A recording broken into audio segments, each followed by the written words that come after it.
اهل اسلام درد شما خودم میدونم و خدای تعالی سلام.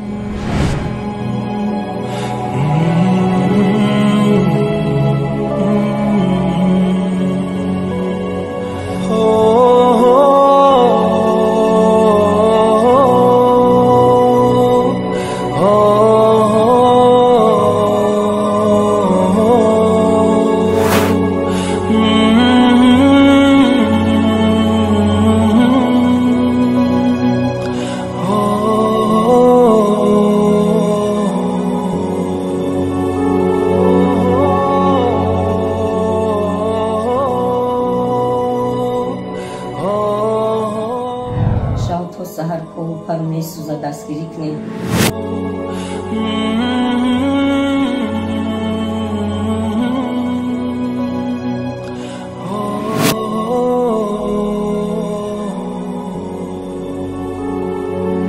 برادر اهل اسلام درد شما خودم میدونم و خدای تعالی سلام.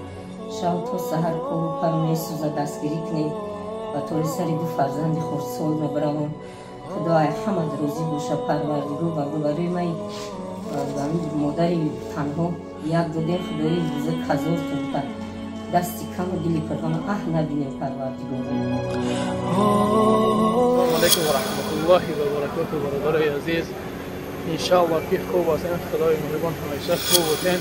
تا این مادری که امروز ما نوارش کردیم و این مادر دردمند خدای خداوند کریم خودش شفاش بدی و در نزد خانه خدای نزد کعبه هستیم.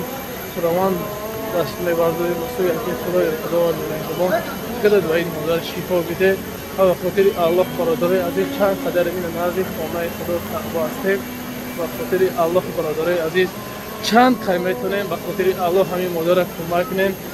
ثواب بهترین بهتر انشاءالله به خاطر الله مهربان انشاءالله عزیز در روز قیامت نگید.